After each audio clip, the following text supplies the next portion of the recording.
Okay, so ayan ano. So next topic that we are going to discuss is the criminological classification of crimes ano na nabanggit natin kanina. So ano ba ang pinagkaiba ng acquisitive crime and extinctive crime? Pag sinabi nating acquisitive crime, the offender acquires something as a consequence of his criminal act. So ibig sabihin, napakinabangan niya yung krimeng ginawa niya. So sa salitang acquire, so inacquire, naka-acquire siya. So usually, yan ay mga krimeng pagnanakaw. Diba? Kapag nagnakaw ang isang magnanakaw, nabibenefitan siya sa krimeng ginawa niya. Nagnakaw ng pera, nagnakaw ng laptop, at kung ano pa yung ginawa niya. So he acquires something as a consequence of criminal act. Ito namang extinctive crime, yung result of his criminal act is destructive. No? Kagaya ng nakahawak siya ng granada, no? So pinasabugan niya yung isang lugar, yung bahay. So destructive ang result ng kanyang criminal act. Yung pagsusunog, no? So sinunog niya yung bahay. Nandun yung kaaway niya sa loob, di ba? So that is crime of arson. Okay? So crime of arson. So kung may namatay sa loob with homicide. Yan, nagkakaroon siya ng complex crime. Okay? So that is an extinctive crime. Ano naman ang seasonal crime and situational crime? Pag sinabi nating seasonal crime, sa salitang season, no? This is committed only during a certain period of the year. Ayan. So, ibig sabihin, season, at ilang season ba sa Pilipinas? Diba? Meron lang tayong summer season and rainy season. Ayan. So, merong study, mayroong teorya si Adolf Quetelet that crime against person increase during winter. Itatakil natin mamaya yan. Pero ganun. May theory kasi yan na kapag ganito ang panahon, tumataas ang kaso ng robbery. Tumataas ang kaso ng theft. At kapag ganitong season din, tumataas ang crime against person. Yung bugbugan, patayan, yan yung mga crime against person. So, tingnan natin mamaya, meron yan, it was proposed by Adolf Quetelet. Tingnan natin mamaya. And then, ano naman yung situational crime? Pag sinabi nating situational crime, sa salitang situation, when the situation conducive to its commission. Usually, nandyan na yung mga self-defense. Nakapatay ka dahil dinipensahan mo lang yung sarili. So, that is situational. Ayaw mo namang pumatay di ba? So, ayaw mo namang pumatay, kaso, nandyan ka na. Ikaw naman ang papatayin. Na-corner ka na, hindi ka na makatakbo. O sabihin na natin, tumakbo ka, pero naabutan ka. Now, pinotektahan mo ang sarili mo, instead na ikaw yung sasaksakin, inunahan mo na. So, those are an example of situational crime. Let's proceed. Bakit di mag-move? Hindi nag-move Ups. Ba't hindi mag-move? Mag-move ka? Hindi nag-move. Ayun, nag-move din, no? So yan. Next naman, ano ang pinagkaiba ng instant crime and episodal crime? So take note, mayroong instant crime talaga. Those committed in the shortest possible crime. Yan yung mga riding in tandem. Di ba? Yung mga nakamotor, yung target nila nakatayo lang. Kagaya dyan sa nangyari sa Apari, no? Nung nandyan ako sa Apari. So yung biktima nakatayo lang sa harap ng Metro Bank ng Apari. Tapos bigla-bigla may nakamotor, tumigil sa harapan niya, biglang binaril, libang, patay, no? So those are an example of shortest possible time. Episodal crime naman, those committed by a series of acts in the lengthy space of time. So, ibig sabihin, pinaghandaan mo talaga. Di ba? So, yan yung lagi kong ini-example na yung nag-aasa ng buneng kutsilyo. Dumadaan yung target niya. Sinasabi ng target niya, pare, lumabas akpay. Sige lang. Sige pare, lumabas ka lang. Agsubli ka, saksagan ka, tagbatin ka, o something like that. That is under episodal crime, no? That he prepared for it commission. Alam nyo ba kapag napaghandaan mo yan at ginawa mo ang krimen, ang crime na nakumit mo ay murder, no? Wala nang mas malala pa, o yan na yung pinakamataas na crime, no? Ng pagpatay, murder. Walang kalaban-laban o pinaghandaan mo, kahit nalalaban, hindi na siya makalaban sa iyo. And next naman is static crime and continuing crime. Pag sinabi nating static crime is the crime committed is only in one place. So halimbawa, yung mga magnanakaw, ninakaw lang yung isang bahay, alis na. Diba? Yung continuing crime naman, those that can be committed several places. So, nagnakaw sila dito sa bahay ni Juan, nagnakaw sila sa bahay ni Pedro, and etc. etc. And that is considered to be a continuing crime. Ayan, madali lang yan, ano? Static crime and continuing crime. Ayan, meron tayong joke dyan, ha? So, sabi ng mister, malapit na akong mamatay. Sabi ng mister, ano? Kaya ngayon, ipagtapat mo na sa akin kung sino talaga ang ama ng bunso nating anak. Dahil sa kanila na siyam, siya lang ang pinakapangit. Yan yung sabi ng mister, pangit daw yung bunso nilang anak. Sabi naman ng misis, sige, aminin ko na sa'yo. Huwag kang magalit, ha? Siya lang talaga ang tunay mong anak. Naku, patay. Yun palang sa 6, siyam, no? Sa 9 na magkakapatid, yun lang palang bunso ang tunay niyang anak. Yung 8, anak pala sa iba. Naku, sakit naman. Saklap naman. Di ba? So, next naman is yung rational crime and irrational crime. Pag sinabi nating rational crime, ito, medyo maraming na pagbabaliktad yung conscious crime, rational crime, irrational crime, and unconscious. So, tingnan nyo, may mga clue lang tayo dito para huwag kayong malito sa ganyang tanong, no? Pag sinabi nating rational crime, the person committed with intention. Take note for that, there is an intention, and the offender is in his full possession of his sanity.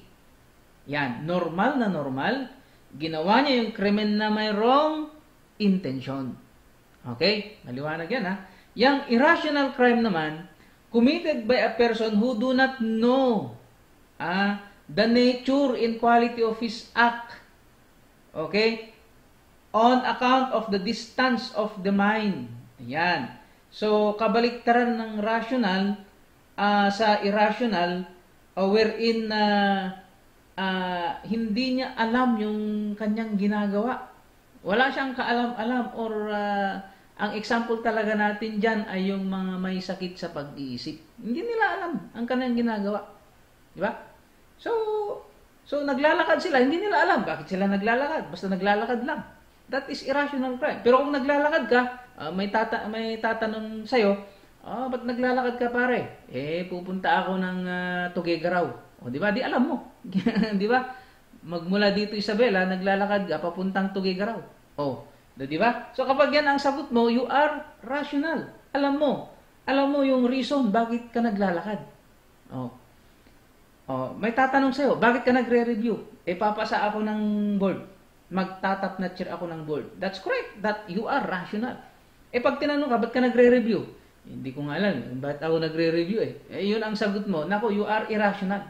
Okay? So that is the difference of that. Tingnan natin ito. Si Juan daw, Tito, yung kaldero daw po, pinapakuha ni Mama. Sabi naman ng tito, Juan, ikaw pala yan. Ang laki mo na, Sabi ni Juan, hehehe. Sabi ng tito, anong year mo na? Sabi ni Juan, second year college na po. Sabi ng tito, anong kinukuha mo? Sabi ni Juan, kaldero po. Dapat sana ang sagot sana ni Juan dyan, yung course, anong kinukuha mo? Kasi sabi ng tito niya, anong kinukuha mo? Ano? So, that is, kung yan ang sagot mo, ano yan? Rational? Irrational? Yan ay irrational. Okay, kasi nga, iba naman yung sagot mo. Okay, ito, reporter.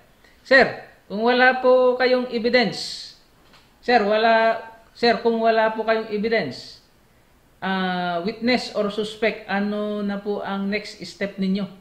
Ayan, sabi ng reporter yan kay Sir.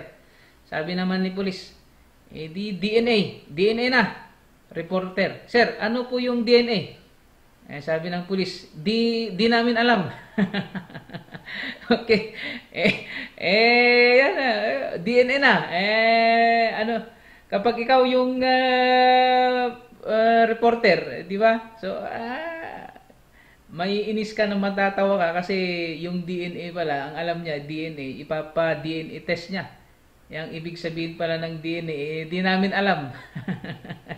Okay? So, yan pero yan, okay naman yung conversation nila, yung example na yan, mapupunta yan sa rational crime. Yung irrational crime yan, yung magtito na yan, hindi magkaintindihan. Mamaya, yung sabi ko kanina, yung conscious and unconscious, mamaya yun. Okay, dito muna tayo sa white collar crimes. Pag sinabi nating white collar crimes, this is committed by person of respectability in upper socio-economic class in the course of their occupational activities. So usually, yan ay yung mga mayayaman, ang mga yan. Mayayaman, hindi lang mayayaman, meron pa silang trabaho.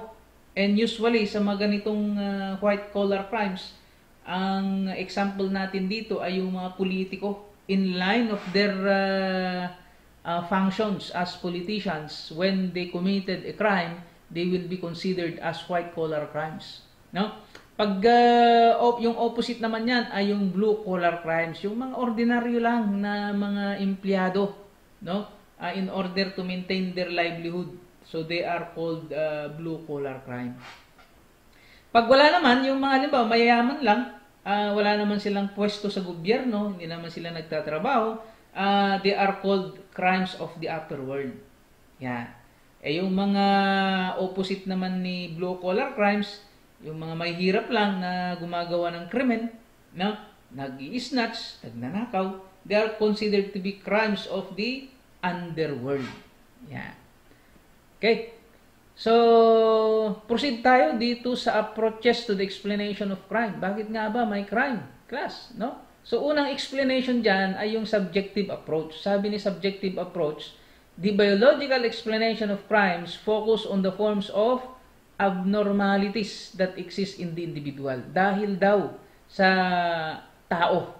Bakit nangyayari ang krimen? Dahil daw sa tao yan. Kaya nga nandyan yung anthropological approach, The study on the physical characteristics on the individual offender with non-offender. So, makikita natin dyan, mga iba't ibang mukha. So, pwede ba nating masabi kung sino ang terorista dyan? Pwede niyo bang ma-compare ang mukha natin or mukha mo kung ano ang terorista at hindi terorista? Kasi sabi sa anthropological approach, their study is focused on the characteristics of offender with the non-offender. Yan. Okay, so yan, trabaho yan ng mga anthropological expert or scientists. So, sa medical approach naman, this is the explanation or application of medical examination on the individual offender before or after the commission of a crime. So, what happened? Parang ang aalamin ng mga under medical approach, what happened before the person committed a crime than after the commission of a crime. May mga tao kasi class that they are much happy. They are happier after the commission of a crime. Natutuwa sila. May mga ganyan, no? May mga tao rin na gusto nilang gumawa ng krimen pero after na nakakommit sila ng krimen, nakokonsensya sila. No? So that is under the explanation of medical approach. Okay. So, biological approach, this is the evaluation of genetic influences to criminal behavior. Ito na yung sabi ni Cesar Lombroso that there are born criminal.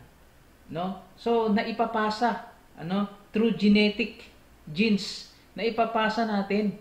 Naipapasa ng mga may ugaling kriminal ang kanilang pag-uugali. Ito na lang natin, class. Ito na lang itsura natin, di ba? Meron tayong resemblance sa ating mga magulang. Di ba? Tama. Except na lang kung wala kang resemblance, ang resemblance mo sa kapitbahay mo, naku, iba na yan, ha? Iba na yung tatay mo kapag yung kamukha mo yung kapitbahay mo, hindi mo kamukha yung tatay mo. Kasi meron talagang ganyan. Naniniwala si Lombroso dyan.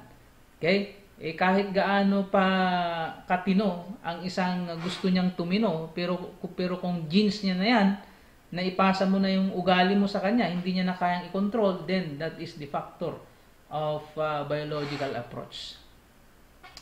Ang physiological approach naman, this is the study on the nature of human being concerning his physical needs in order to satisfy his want. Kaya nga sabi niyan, sabi ni Pedro, Lolo, bakit mas mabilis pumuti ang hair sa taas kaysa sa baba? Sabi ng lolo, kasi sa itaas, puro problema. Sa ibaba, puro ligaya. Okay, di ba? So, yan ang under psychological approach. The nature of human being. Kasi nga, alam nyo, kapag nasatisfy ang needs ng isang tao, tayo, di ba? Masaya tayo nasasatisfy tayo Gusto mong pumunta sa isang lugar, halimbawa, Batanes, yun yung gusto mo. Nakapunta ka, di ba? Masayang-masaya ka. Nabili mo yung damit na gusto mong bilhin, di ba? Masaya ka. So that is the satisfaction ng isang tao, yung needs ng isang tao, nasasatisfy.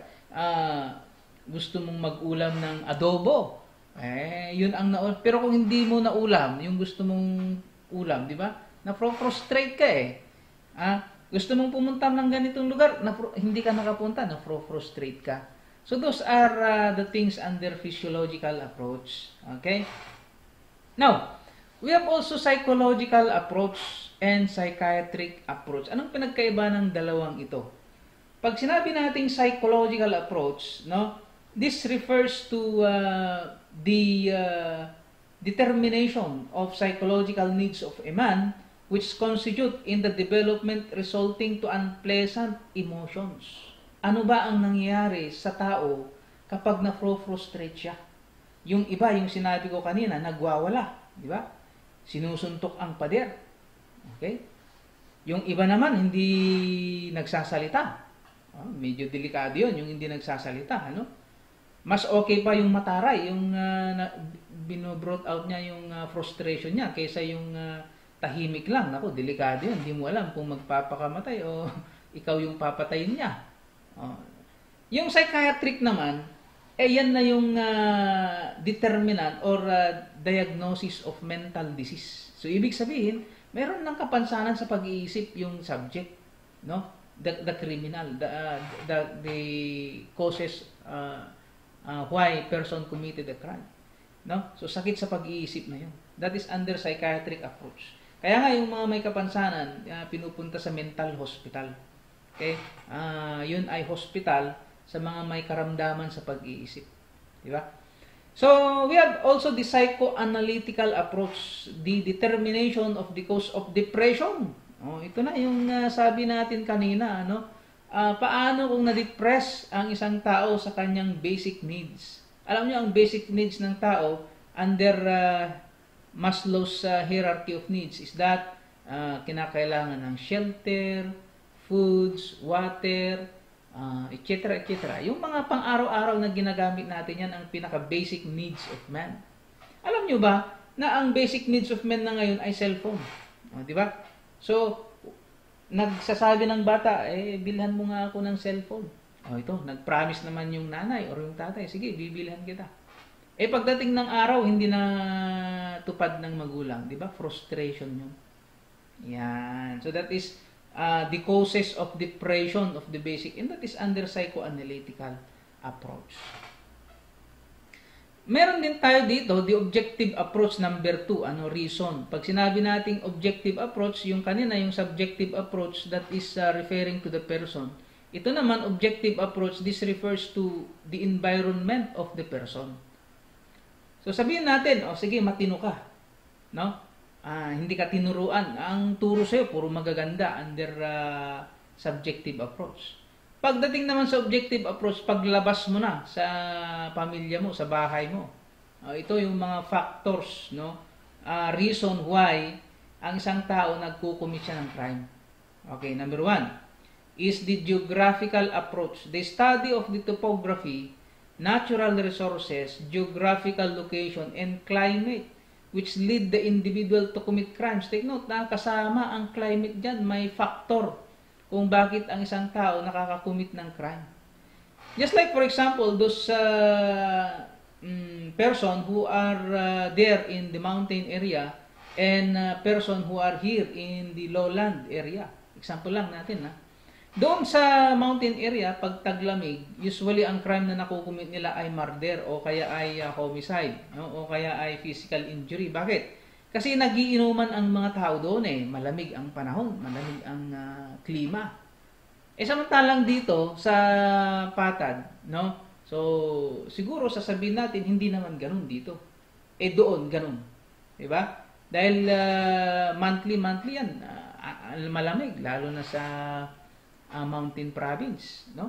Malamig, summer dito sa Patad doon malamig pa, naka-jacket ang mga tao doon, no? Everyday yan, Iba pa yung talagang taglamig talaga na grabe. Mafo-frozen ang mga halaman, yung mag-ice.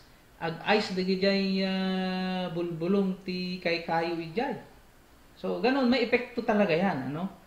And pag sinabi nating geographical location, yan naman na yung kung saan ka nakatira, which supported by ecological approach ng number 2. Wherein, pag sinabi nating ecological approach, this is the grouping of men resulting to migration. Kasi nga, di ba, nagmamigrate tayo, pumupunta tayo sa anong lugar, naihahalo tayo sa mga ibang lahi, ibang tribo, kagaya dito sa Anghadanan. Okay, example lang, dito, karamihan dito ay, example lang to, Ibanag, sabihin natin Ibanag. Siyempre naman, ako naman, pumunta ako dito, dinahihalo na ako dito. Tapos pumunta naman ang mga Ilocano dito, naihalo sila dito. Okay, di ba? Which sometimes that might be factor kung bakit nagkakaroon ng crime, hindi pagkakaintindihan. Okay? Pagkakaintindihan sa tradition, sa kultura, no? The way na magsalita. Kasi minsan may mga expression minsan na hindi maganda sa iba, okay lang sa iba. Kagaya ng puh, mga ganon. If ikaw naman, hindi ka acquaint sa ganun, sila, ganun ang expression nila, di ba? Magagalit ka. That is under ecological approach.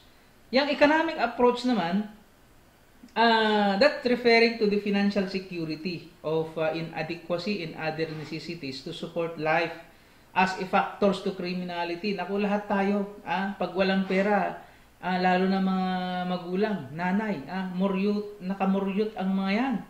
Pag walang pera, kaya pag sensitive ang nanay mo, hindi mo makausap ng matino, alam mo na ang dahilan. Kaya distansya ka, distansya amigo, kunada garud Kasi pag hindi mo makausap ng matino ang babae, naku, walang pera yan. Pero kung may pera, sus. Kaya pag alam mo na walang pera, bigyan mo na ng pera kagad-agad. Tingnan mo, ngingiti yan. Di ba? Sa mga may asawa. Kayo naman na anak, kung may sweldo kayo, bigyan nyo ng pera ang nanay nyo. Diba? Kasi minsan, yan talaga ang cause of sadness. Malungkot sila pag walang pera, pero pag may pera, asos. Ba? Next is sociological cultural approach. Those that focus on institution. Minsan, nagtatrabaho ka, hindi binibigay ang sweldo mo. Di ba? Example lang, yung ABS-CBN. Tinanggal ang kanilang empleyado. Paano kung sinunog yung empleyado ng yung ABS-CBN na yan dahil tinanggal nyo? Economics. Bagsak ang ekonomiya ng Pilipinas. Example lang. Factor yan. Sa mga businessman, negosyante. Financial, education. Sa education. Ang ganda-gandang basahin yung education. Pero sa eskwelahan, diyan nagsisimula ang mga fraternity. Di ba? Grupo-grupo. Kursunadahan. Bugbugan. Diyan tayo nagsimulang makipag-away. Okay? Sa education. No? That influence the commission of a crime.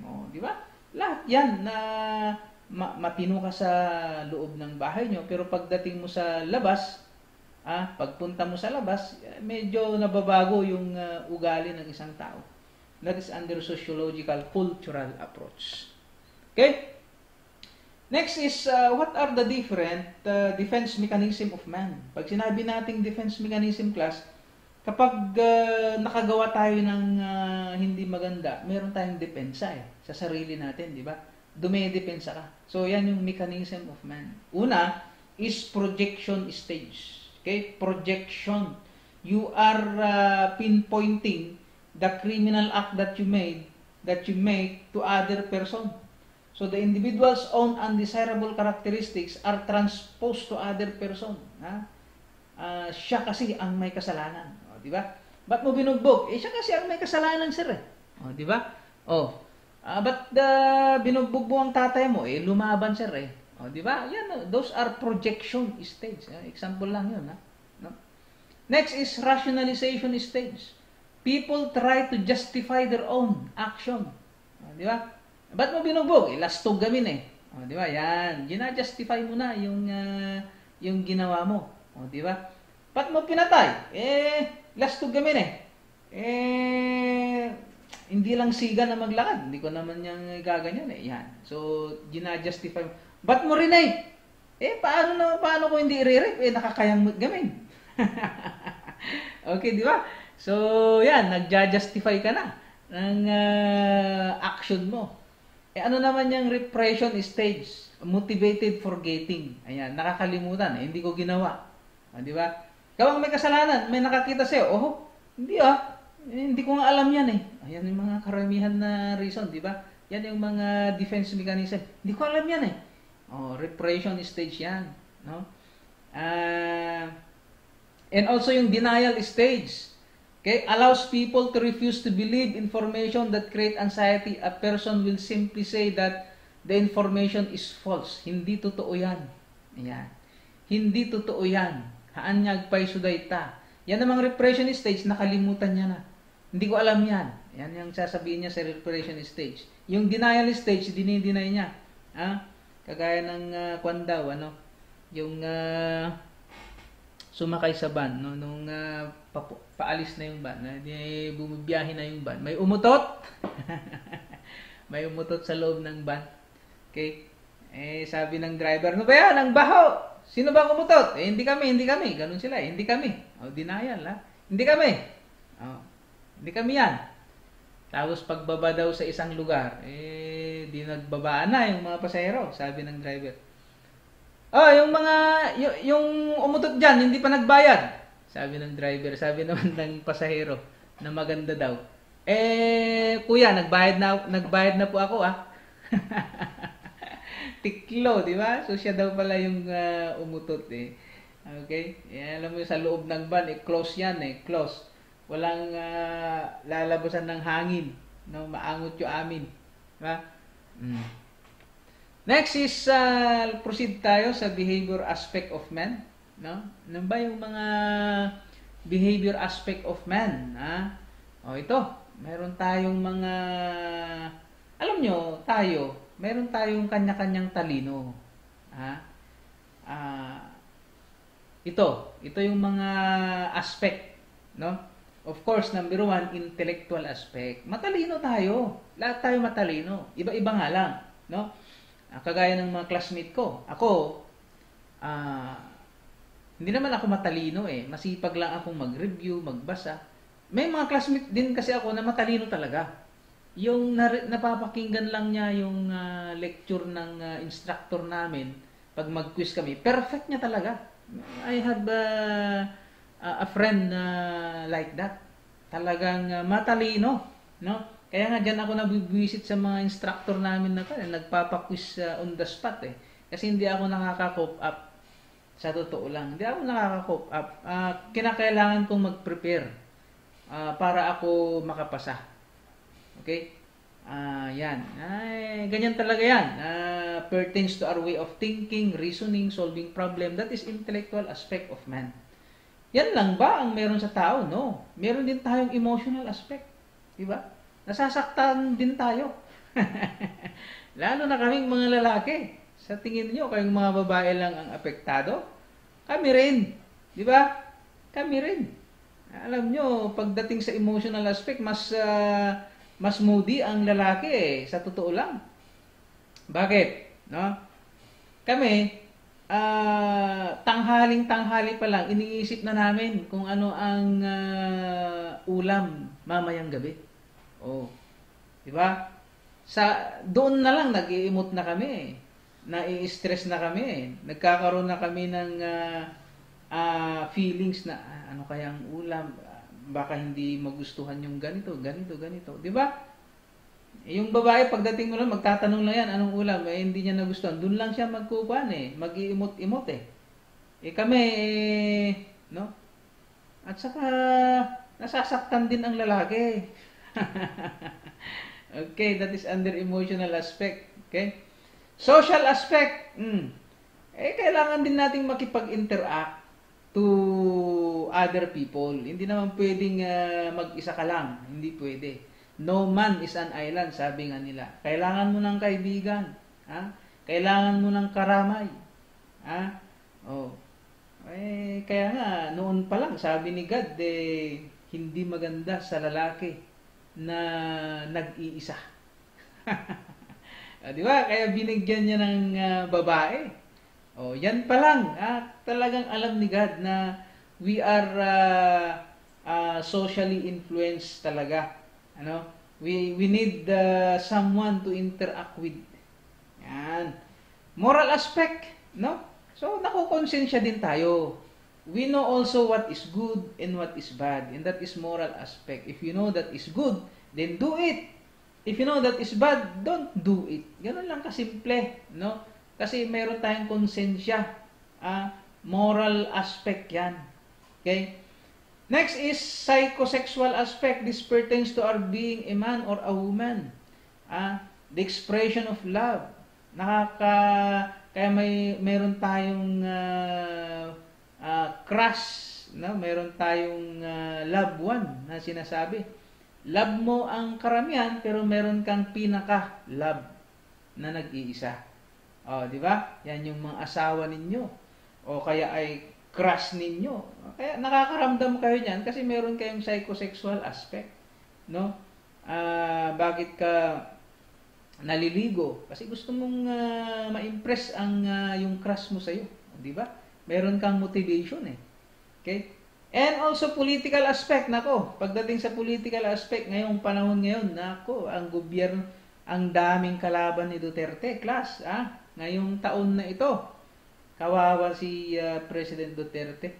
Despite of his accomplishment, no, in the government, sa gobyerno natin, ang dami niyang improvement. Dito pa lang sa Isabela, kalsada pa lang, malaking bagay na yan, na hindi nagawa ng iba. Talagang dire-diretso yan, straight na project yan. Talaga naman matindi. Tapos, sasabihin ng iba, hindi mo naman project yan, project ni Pinoy. Diba? Kapal ng mukha ng mga politiko na ganyan. Kaya tingnan nyo, no? Sa akin lang, on my perspective, Duterte, among the president na nakagisnan ko na, Erap Estrada, Arroyo, no? Etc. na mga presidente noon, Duterte ang the best president, no? Siya lang ang kun eh. Yung kalsada sa amin sa Biskaya, 4 lanes. Just imagine that. Dito sa Isabela rin. Pa-improve yung mga kalsada sa mga bypass na yan, bypass road. Tapos dito sa National Road also. No? Ang papuntas dyan sa San Guillermo, talagang dire-diretso na. Na-improve yung kalsada dyan. So, ano pang masabi mo sa gobyerno? Yan pa lang, malaking bagay na yan. Iisa pa lang yan. How about yung mga pagtaas ng sweldo ng kapulisan? Dapat lang na tumaas ang sweldo ng kapulisan. Yung mga corrupt officials na tinanggal niya, ang dami niyang tinanggal ng mga matataas na pwesto. Yan ngayon ang mga kalaban niya ngayon. Kaya kawawa si Duterte ngayon eh. Patapos na ang term niya, dagsaan ang kanyang mga kalaban. Okay? So, ito meron akong activity sa inyo. Kaya lang may sagot ata ito eh. Okay, so tingnan nga natin. It means the study of the attempt of analyzing scientifically the causes, control, and treatment of criminals. It is also the study of crimes. The answer is criminology. Yeah. Di ba? So, alam mo pa lang, unang-una pa lang, no? Alam mo na kagad-agad ang sagot eh. Hindi naman crime. Kasi ang crime is an act committed or omitted in violation of law, forbidding or commanding it. That is crime. Di ba? Hindi naman social criminology yan. Hindi naman criminal psychology yan. Okay?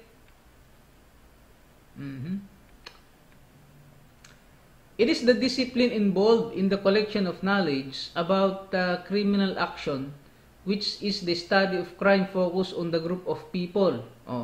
Yan daw, study on the group of people and society as a whole. Okay? What is your answer, class? No? About criminal actions, the answer is sociological criminology. Because when we say group of people, that is referring to sociology, society. Okay? Yan. It is focused on the individual criminal behavior, how it is acquired, evolved, maintained, and modified. What is your answer dyan, class? No? So, that is the individual criminal behavior. So, that is referring to psychology. Diba? So, psychological criminology. Kasi nga yan, the study of human behavior or the study of individual criminal behavior. Okay? Number 5, it refers to the study of criminal things and analysis of object evidence from the scene left by the offender. So, sinabi natin kanina, pag sinabi natin crime scene, that is the place where the crime was committed. Ngayon, i-applyan mo siya ng study of criminal things. That is criminalistics. Diba? That is criminalistics. Okay? So, pag sinabi nating instrumentation, that is the use of devices, gadget, etc. in the criminal investigation, pag instrumentation. Okay? So, pag forensic science din naman, that is the natural sciences in answering legal issues. Kasi nga yung forensic came from the Latin word forum, which means public place. So, kaya kapag sa investigation, mayroon kang forensic expert, and that is applying the forensic science. Okay? So, number 6, an attempt at scientific analysis of the condition under which criminal laws develop. Yan, nade-develop daw yan. It is sociology of law. Yan, sociology of law. So, nade-develop yan sa society. No? So, scientific analysis. Yan. Which criminal laws develop. It is the sociology of law. What is the generic name referring to the act that is undesirable because of the maladjusted behavior of a person? That is crime. Take note, that is crime. The generic name referring to an act, no? Hindi naman sinabi na violation of revised penal code para felony sana. Is violation of special law para offense sana. Wala naman, no? So, generally or generically, it is called crime. An act in violation of simple rules and regulations. Yan pa lang, that is misdemeanor o kaya ay delinquency. A stole the cellular phone of B. Then A sold it for a certain amount. So, ibinenta niya. B used the money to buy some clothes. In what classification of crimes did B committed? Dapat sana yan ay A sana ang kwan, di ba? Kasi nga, A stole the cellular phone B, then A sold it for a certain amount. Dapat A used the money to buy some clothes. Sana kaya lang B ang nakalagay dyan. So, he acquired something that is acquisitive crime. Okay? So, kasi napakinabangan niya eh. A person who violates a social norm and has been convicted by a court for the violation of criminal law is referred to as the criminal. Kapag na-convict na yung tao, ang tawag dyan ay criminal. Okay? What is the study of the causes of criminality? That is criminal etiology. Yan, the causes of criminality. Yung discussion natin kanina. What term is defined as the scientific process of gaining substantial amount of knowledge on the traits of the offender by studying the nature of the offended party? Nature of the offended party. Ano ba yung offended party? That is the victim. Di ba? And if you study the offended party, that is called victimology. Next, the general approaches in the explanation of crimes focus on the psychoanalytical, psychiatric, and sociological explanation of crimes in an integrated theory is covered by objective approach. Yan. It is the explanation of crime based on Freudian theory. Yan. Meron kasi tayong personality who proposed that three personality. That is in the person of Simon Freud. Yan, yung Freudian theory. So sabi niya, ang tao merong id, ego, and superego. Yan yung sabi ni Simon Freud. No? Pag sinabi nating id, that is the reality principle. Diba?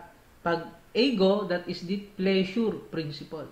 And pag superego, that is to balance the id in the ego. Kasi, yung ego, yung id na yan, yan na yung personality mo eh. Yung ego mo naman that is the pleasure personality eh. Pag na-trigger, di ba? Pag nasaktan ka, sinasabi nila nasaktan yung ego niya eh. Di ba?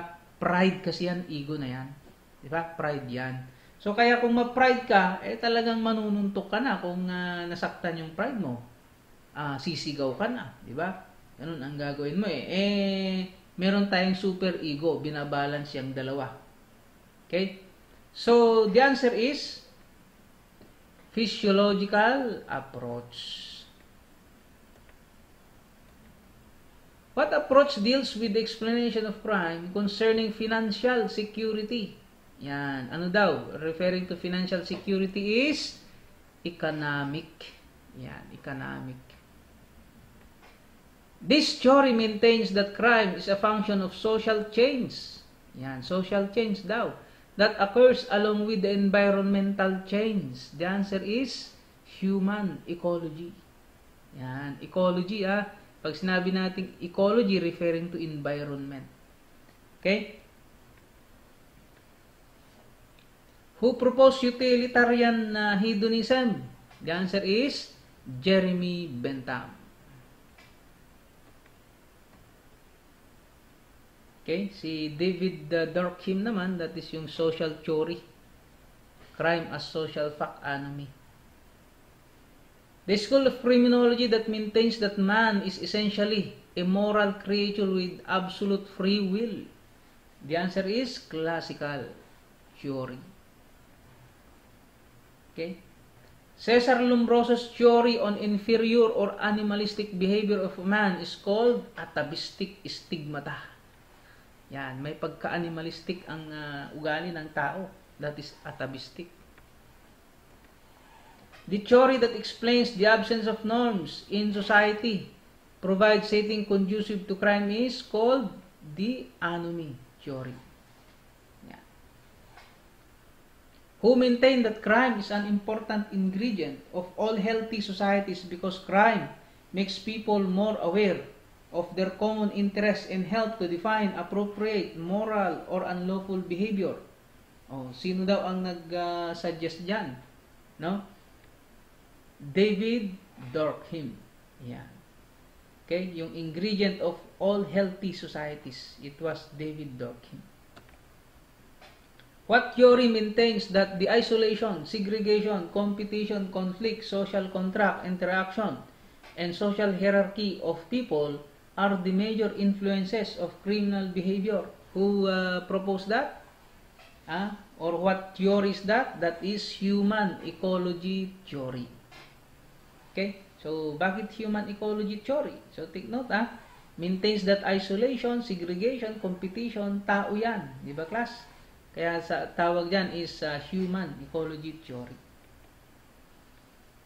Somatotyping idea originated from the work of Ernest Kretschmer. Yan, a German psychiatrist. Minsan class, aware kayo sa question in the board, minsan kasi may mga ganyan sa tanong, mayroong ganyan, no? May sinasabi kung sino. Halimbawa, ang itatanong ay who developed somatotyping idea? Si Ernest Kretschmer. May mga ganyan, nasa tanong yung sagot minsan. Kaya dapat keen observer kayo, question from 1 to 100 kasi minsan dinidefine niya or nasa tanong yung sagot minsan, kagaya niyan.